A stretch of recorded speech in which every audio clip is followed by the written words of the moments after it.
will and won't get the checks. So this has been an issue of much debate, and where Congress landed on this is that if you are a single person and earn up to $75,000 a year, or you're a married couple and you file jointly with your spouse and you earn up to $150,000 a year, you will get that full $1,400 payment for you, your children, and anyone in your household. So, if you're a family of 4. So we have some good news. Millions of people may see their benefits reduced in just a few weeks because Congress has confirmed that several big changes will be made. The low income may see a benefit deduction of $100 or even more. And now the state of Hawaii is warning people with government food support, also known as SNAP, that they may have to take steps this month to protect their benefits. Officials said this is because the government is raising payments for Social Security and disabilities. Incomes could go up so much from these raises that it reduces food benefits. The state said recipients could offset the income increase by reporting additional expenses for medical or care or even rent. So you may be concerned about this change. This is the increase in income as a result of Social Security to potentially offset that if you have increases in your expenses, particularly for seniors and those with disabilities, for out-of-pocket medical expenses not covered by insurance. Almost 1 in 10 Nebraskans receive SNAP benefits, but that could change this year as well. If a 2021 expansion of income eligibility put in place during the crisis is allowed to sunset in 2023, this means many fewer households and individuals will qualify for SNAP.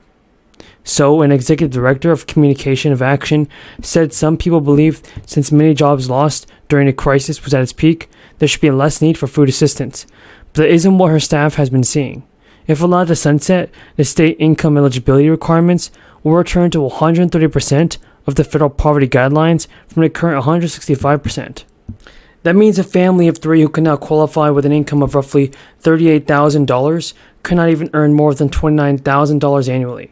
On the national level, by September of this year, at least 20 states had increased their SNAP eligibility to 200% of the federal poverty guideline, allowing a family of 3 earning up to $46,000 annually to qualify. 72% of Nebraska SNAP recipients last year were families with children, and 30% included an older adult or a person with disabilities. And after suffering another round of defeat, Kevin McCarthy became the speaker.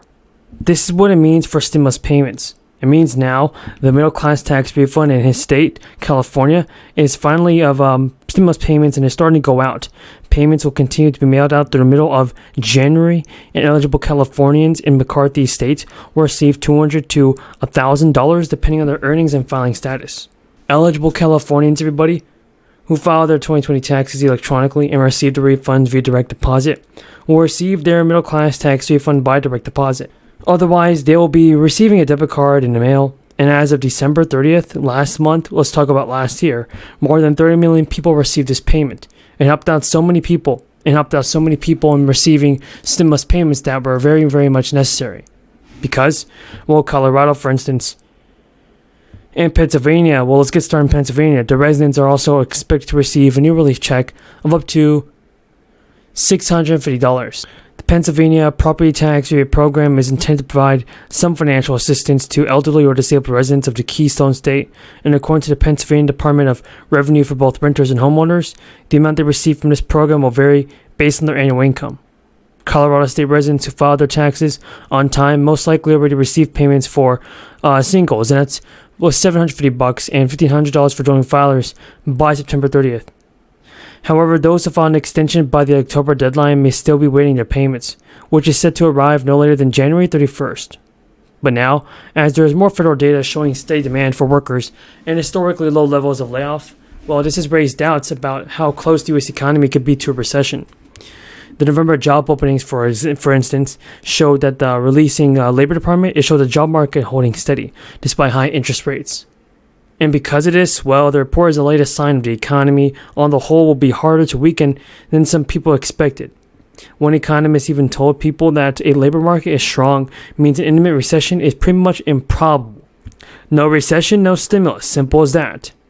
Several of the states shown to have some of the highest rates of delinquency were Louisiana, Mississippi, Alabama, and Texas, all bear poverty levels above the national average. Median household income is also among the lowest nationally in these states. The child poverty rate in the United States improved dramatically because of expansions of the social safety net during the crisis. But but experts are warning that allowing relief measures to expire may reverse these historic gains. And while the crisis cut pressure on the well-being of millions of children, new measures greatly improved child welfare. The child poverty rate decreased from 14.2 to 28 in 2018 to less than 5.6% in 2021, and the rate of severe poverty was cut in nearly half. Folks, what do you think about this? Is President Biden doing all that it takes to send out the fourth stimulus check? Tell me what you think in the comments below. Here's an important update. I know many of you guys are wondering when Congress is actually going to do something about the fourth stimulus check. So here it is. Congress will be sending out another batch of fourth stimulus payments to Americans. The Social Security Administration is also looking at a new benefit raise for Social Security beneficiaries. Democrats have proposed a new action plan for the Social Security program, and now if you're retired or just about to retire, then next year's Social Security checks are likely to see one of the biggest bumps on record as a result of surging consumer price indexes.